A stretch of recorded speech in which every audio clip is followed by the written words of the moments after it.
বউয়ের বানানো কেক দিয়ে জনপ্রিয়তা পেয়ে গেছেন এই জাকির ভাই। জাকির ভাইয়া কি আসলেই বাসায় এই কেকগুলো বানিয়ে থাকে নাকি বেকারি থেকে কেকগুলো নিয়ে আসে? কেক কি আসলেই ঠিকঠাক থাকে নাকি কেকগুলো গলে যায়? এবং ভাইরাল এই কেক কোন জায়গায় বসে, লোকেশন সহ সব কিছুই আপনাদের সাথে আজকে শেয়ার করব। সো হ্যালো ফ্রেন্ড, কেমন আছেন সবাই? আই হোপ আপনারা সবাই ভালো আছেন। এতক্ষণ আমার ভিডিও দেখে হয়তোবা বুঝেই গিয়েছেন আমি আজকে কোথায় গিয়েছিলাম। হ্যাঁ, আমি আজকে ভাইরাল কেক খেতে গিয়েছিলাম, কিন্তু এখানে যেই ভিড়, ঠেলাঠেলি করে অনেক কষ্ট করে আমি ঢুকতে পেরেছি এবং একটা ভিডিও করতে পেরেছি আর এক পিস কেক নিতে পেরেছি। তো আজকে আমি আপনাদের সাথে শেয়ার করব অনেস্ট রিভিউ একদম। বাই দ্য ওয়ে, এখানে কিন্তু কেক খেতে হলে অবশ্যই আপনাকে আগে টোকেন নিতে হবে। টোকেনের ওদিকেও কিন্তু অনেক ভিড় পাবেন, এখানে এসেও যখন কেক আপনারা নেবেন সিরিয়ালে তখনও কিন্তু অনেক ভিড় পাবেন। সো চলেন আজকে শেয়ার করা যাক কেকের রিভিউ কেমন এবং এই কেকের লোকেশন কোথায়। তো অনেকে হয়তো বা জিজ্ঞেস করেন এবং মনে প্রশ্ন থাকে এতগুলো কেক আনে কিভাবে এবং এগুলো কি গলে যায়? ভাই অবশ্যই গলে যায়। কেকগুলো আপনি দেখতে বুঝতে পারবেন, কেকগুলো কিন্তু মোটামুটি একদম গলার পর্যায়ে অনেকটাই গলে গিয়েছে।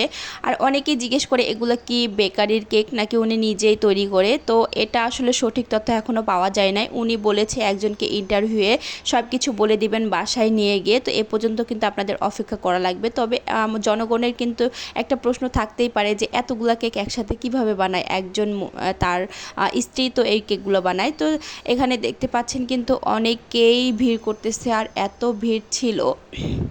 আর হ্যাঁ, কেকের টেস্টটা যদি আমি আপনাদের সাথে শেয়ার করি তাহলে অনেকেই বলতেছে যে না, এটার টেস্ট ভালো। তো আমি এক পিস খেয়েছিলাম বাটারস্কচ। এটার টেস্টটা আমার আহামরি ওরকম টেস্ট লাগেনি। তো এখানে একজনের কাছ থেকে আমি অনেস্ট রিভিউ নিয়েছিলাম, ওনার কাছে জিজ্ঞেস করেছিলাম যে আপনার কাছে কেকটা কেমন লেগেছে। উনিও বলেছে চলে দাম হিসেবে।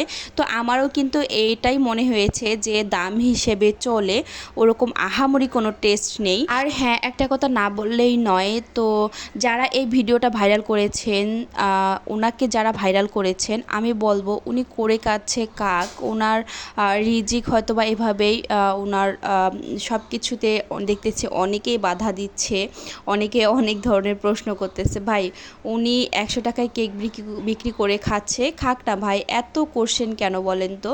তো আপনাদের খেতে মন চাইলে খাবেন, না খেতে মন চাইলে খাবেন না। অনেকেই দামি দামি কেকগুলো 400, 500, 800 পর্যন্ত কেক ওরা কিনে খেতে পারে না, কিন্তু এখানে তো 100 টাকা ওরা কেক খেতে পারছে। তো এতে আপনাদের সমস্যা কোথায় আমি তো এটাই বুঝতে পারছি না। আর এখানে কিন্তু ঝামেলাও হচ্ছে, পুরা রাস্তা জ্যাম হয়ে গেছে। সেজন্য কিন্তু এই লোকটা এসে বলতেছিল যে আপনার কেকের দোকান উঠিয়ে ফেলতে হবে। তো যাই হোক, যারা লোকেশন চাচ্ছিলেন, এই যে নির্বাচন ভবন আছে, এই নির্বাচন ভবনের পাশে আছে NILC, ঠিক এটার উল্টা পাশে ওনার দোকান।